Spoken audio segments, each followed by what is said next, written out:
33 kilometers long, stretching about 75% the length of Singapore, costing some 4.6 billion US dollars. Fully underground with 29 stations and 40 trains, expected to ferry up to 500,000 commuters. When completed, it will be the longest fully automated underground metro line in the world, the Circle Line.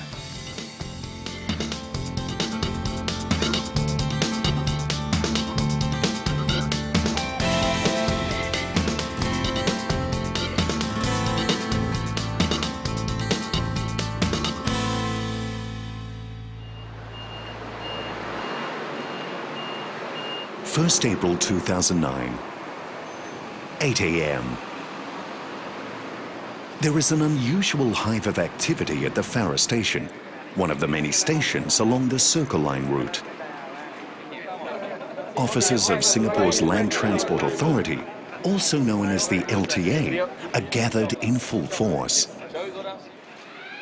to witness one of the most important milestones in the construction of the Circle Line. The last frontier of the 33-kilometre-long outerbound tunnel for the entire Circle Line has just been successfully broken through. And it is through these tunnels that the Mass Rapid Transit, or MRT trains for the new line will ply. And although the entire project is some time away from completion, there is still cause to celebrate. We've gone under some houses, we have gone under the road, and we have gone under some of the Malaysian Railway and some other structures. So along the way, we have faced many challenges. And what I'm glad is we have been able to pull everybody together, everyone work very closely together to come up with solutions to solve it. Unlike its predecessors, the north-south, east-west and north-east MRT lines, which are radial lines, the Circle Line is a fully underground orbital line. This means that it moves in a circular fashion, intersecting all MRT lines. What it does is that it enhances the connectivity of the suburban area. Our overall goal is to make for a more vibrant and more livable city. To help achieve this, we intend to double the rail network by 2020. This is in about 10 years' time. The Circle Line is an important addition to this expansion. Circle Line being at the outside the city centre, people can actually travel via the Circle Line, right? They don't really have to come into the city centre, right, and make the transfers.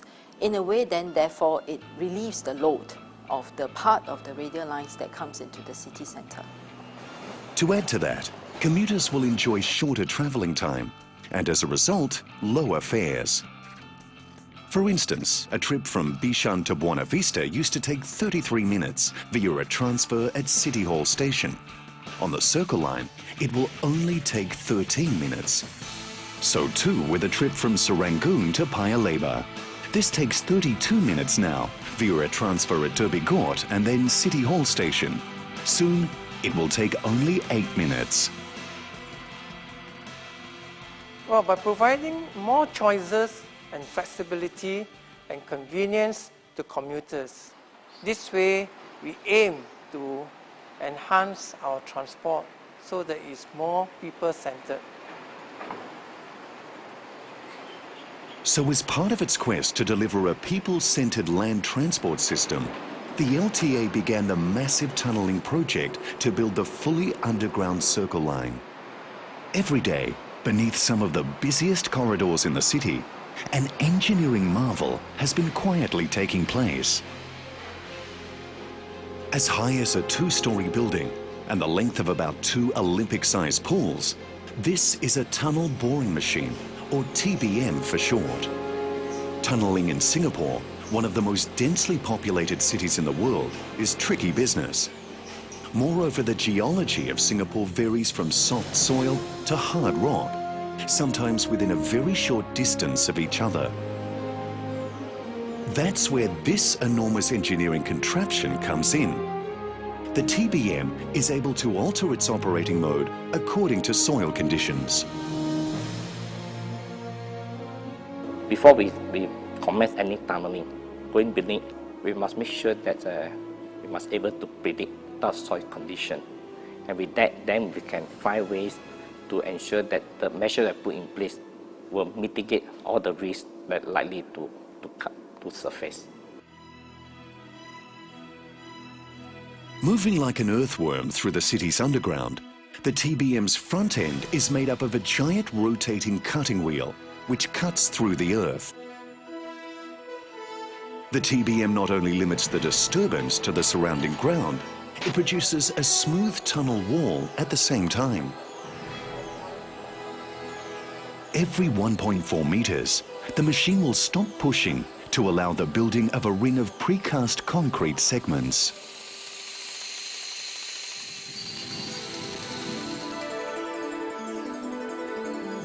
This is the part the public doesn't get to see. Hundreds of tunnel workers and engineers toiling in the subterranean underground for up to 12 hours each day in order to deliver the Circle Line to the people. While tunneling and constructing, engineers also have to carefully negotiate the matrix of utility lines and sewage pipes that crisscross beneath the surface. And for that reason, Mr. Lim Bok Nam, the Deputy Chief Executive of LTA, tells us that this station, sited in the congested Holland Village, is one of the most challenging ones along the entire Circle Line route. We are now at the Holland Village station. Next to me, this is a 500 mm water pipe. And then next to it, there's another 500 mm water pipe. These water pipes actually form the main distribution ring of the PUB water pipes. So if anything happens to this pipe, really, I think those people around Holland Village, Commonwealth, will be badly affected. So we need to take extreme care. For example, all these you see are the temporary supports. You know, every 1.5 meters or so, you find one of this. When construction for the Holland station began here in Holland Village in 2004, both residents and retailers like Adam Ung became saddled with parking problems, traffic congestions, and the usual dust and noise woes that accompany such close proximity construction. And that's where the LTA's Project Communications Department comes in. Spencer Lim and his team addresses every single feedback and complaint they receive, be it by residents or businesses, personally. I was quite satisfied with LTA. At least there's somebody to listen to our complaints and to help solve our problems. At least you have a small area for people to drop by. We close the loop by replying them officially, either by letters or by emails, or even a visit again, to explain to them what exactly go on in our investigation and what the outcome is. Sometimes the short front may be sort of blocked by our, for example, our hoarding. We still put up a special sign to tell them actually business still go on behind. Because of the close interaction with the businesses, you know, with the residents, you really need their support. It will be another year or so before these hoardings will start coming down, and before life returns to normal for businesses and residents here at Holland Village. But while this new line comes at a cost, it will also create opportunities. Opportunities that are here to stay. Hopefully with the Circle Line already, actually bring in more tourists already. Because some people may not know where Holland Village exactly is because there isn't a road name for the area already. So from an MRT station or maybe from a person's point of view, it's easier for them to access and hopefully business will pick up.